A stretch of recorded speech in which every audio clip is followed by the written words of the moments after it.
Hey guys, and welcome back to Z3 Cubing. Today I'm going to show you how to solve the 2x2x4 Rubik's Tower. So this right here is the Rubik's Tower cube, or 2x2x4, and today is just going to be a quick tutorial on a very easy method of solving this puzzle because it wasn't super apparent to me the first time I tried it. The one thing you will need to know how to do before you learn how to solve this puzzle is learn how to solve a 2x2. So if you don't already know how to solve one of these, be sure and check out my tutorial on this puzzle first. Anyway, to begin, I actually want to briefly talk about how to scramble this puzzle because it's actually not completely obvious. This is what's known as a shape-shifting cuboid, and that means as you scramble it, the shape can actually change from the original shape. And so the way to scramble this, you don't start off by doing those shape-shifting moves. You actually start off by just scrambling it in its current state. And then once it seems pretty scrambled like this, then you can start doing the shape-shifting moves, and then it will be fully scrambled. If you start doing shape-shifting moves like this right away to scramble it, then your cube will not be as scrambled as it should be. Anyway, the first step of solving this puzzle is to solve all of these inner pieces, just like you're solving a 2x2. So when the cube is all shape-shifted like this, you kind of end up with these sets of two pieces that don't move apart from each other. All around the cube, you have sets of two pieces. We have the inner pieces, which are the ones that we do care about. They have 2 stickers, and we have these outer pieces with 3 stickers on them that we don't care about. Again, we're only looking at these inner pieces. There's 8 of them around the cube, just like on a 2x2. So we can start off by choosing a color to start with. Of course, there's no white on these inner pieces, so we'll start with yellow instead. So to start off solving like a 2x2, we first need to find an inner piece that has yellow on it. Let's go ahead and use this one. So what we first want to do is look at the other color on that yellow piece. In this case, it's red. And then we want to find another piece that also has yellow and red on it. And that piece will go right here. So looking around the puzzle, this one is yellow and orange, yellow and orange. This one over here is yellow and red though. So we need to get this piece over to here. Now, depending on the method you use for 2x2, you can do this step and all the other ones in any number of different ways. I'm just going to demonstrate using a basic beginner's method. So we have this piece over here. We want to get it up into this slot next to the one we already have. So we just bring it underneath that slot, and then we do R prime, D prime, RD until it gets into the right spot and oriented correctly. In this case, it only took one step. And there we go. Now we have these 2 pieces. Now we want to move on to the other 2 slots on the first layer and get those pieces into the correct spots as well. So moving over to here, we have red over here, so that means the orange will go on the opposite side. So we want to find the other yellow and orange pieces. So let's just try this piece out into this slot and see if that goes there correctly. So R prime, D prime, R, D. But as you can see here, this actually is not the correct spot because, like I said, red has to be opposite of orange, and this orange is not opposite of the red there. So this piece actually goes into this slot right here. So let's go ahead and move it back out of the slot and put it where it should go instead. So we have the piece right here. We move it underneath the correct slot, which we've now figured out is this one right here. We do R prime, D prime, RD a couple of times until it gets into the correct spot. There we go. And now we just have one of the first layer pieces left to go. It's this one right here. We can move it underneath where it needs to go and just repeat R prime, D prime, RD until it gets into the correct spot. Again, if you know how to do this a little bit more efficiently, the first layer, then you can do that method. But here we go using the beginner's method. There is our first layer. Now, strangely on this cube, the opposite color of yellow is actually green. So the next step will be getting all of the green pieces to be facing upwards. So as you can see, we already have 2 of them facing upwards right here. We just line it up how you normally would do in the beginner's method and do whatever algorithm you would normally do. So in my case, R, U, R prime, U, R, U2, R prime. Now we have one of them facing up. We hold it right there. R, U, R prime, U, R, U2, R prime. This is exactly like you would do in the beginner's method. And there we go. Now, once again, we have this one facing up. These ones are all facing like this. And then you just do the algorithm again. And there we go. Now we have all the green pieces facing upwards. Again, that step should be really obvious. It's exactly the same as it would be on a 2x2. This last step, though, is a little bit less obvious how to actually recognize the case that you actually have. So what you want to do is just move around the top layer until you get at least 2 different pieces that kind of line up with their color like this. So in this case, only one of them lines up. If we do it like this, now 2 of them line up like this. And so that will show you that these 2 are solved and these 2 just need to be swapped around. And so we just do the normal algorithm where you have these 2 pieces that need to be swapped around.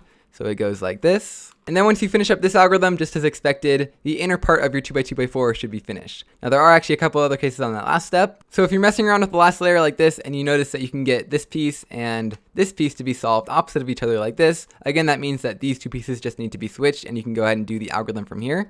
And that will also solve the cube. And finally, if the best you can get is having 2 opposite pieces be solved like this, that means, of course, that this piece needs to be swapped with this piece, and that is done exactly the same way as the opposite swap case on a 2x2. You just do that algorithm twice. So you do the algorithm once, and then line it up to be one of those other cases that I showed. So these 2 are solved in the back, and so these 2 need to be swapped, and then you just do the algorithm again. So now that we got the inner 2x2 part of the puzzle solved, what you want to do is just hold the cube so it's upright like this, and then just choose one orientation to keep it in for the rest of the solve. So let's just choose having yellow in the front, and then we're not going to rotate it at all for the rest of the solve. Now looking at just the colors on the top and the bottom of the puzzle like this, there are a few different cases that we can have. They can either both be solved like this, which is our goal. This is what we're trying to get to. We can also have these lines of opposite colors like this, or we can get these kind of checker patterns like this, or even a combination between checker patterns and lines. And you can also get a case like this where you just have one unique color with 3 other ones on both sides, so 1 and 3. So starting with the case where you have lines on top and bottom here like this one is really easy. All you have to do is hold the top side so that the pieces are kind of parallel to the way that you're holding the cube like this.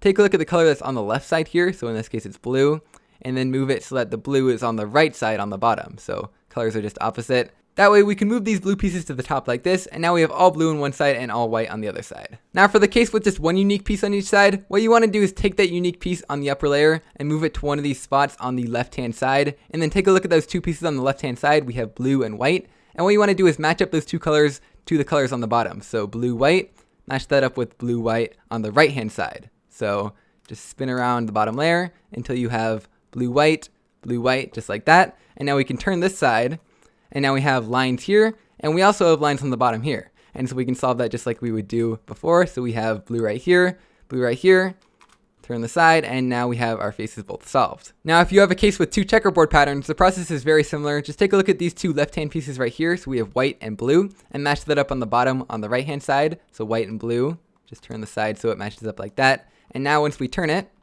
like that, it'll match up white and blue, and also on the bottom we'll also have those lines, and we can just match up the lines like this, and now they're solved.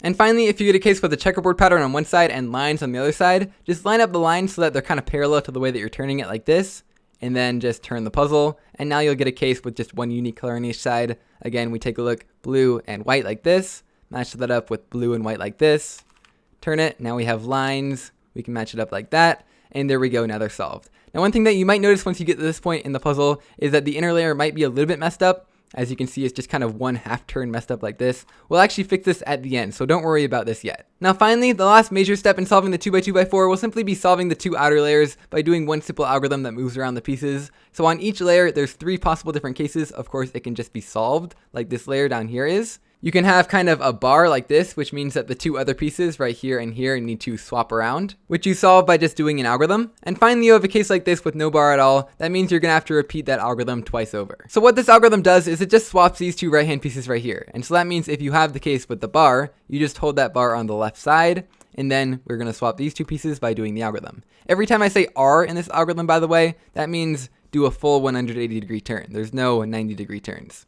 So anyway, the algorithm is R, U, R, U prime, R, U prime, D, R, U prime, R, U, R. And there we go, that solved the top layer that was scrambled there. And then finally, if you get a case like this with no bar at all, you just do the algorithm from any orientation, and that will lead you into a case that does have a bar. Now this algorithm may seem pretty scary at first, but if you kind of break it up into chunks like this, you'll notice that the first chunk and the last chunk are almost exactly the same. You just swap around the U and the U prime, and the middle part is really simple too. So again, it's just R, U prime, R. And then U prime D is pretty simple, and now we just repeat that first chunk again, except the U prime comes before the U. So R, U prime, R, U, R. And there we go, I swapped around these two pieces. Now we just have to move this new made bar over to the other side and then do that algorithm again.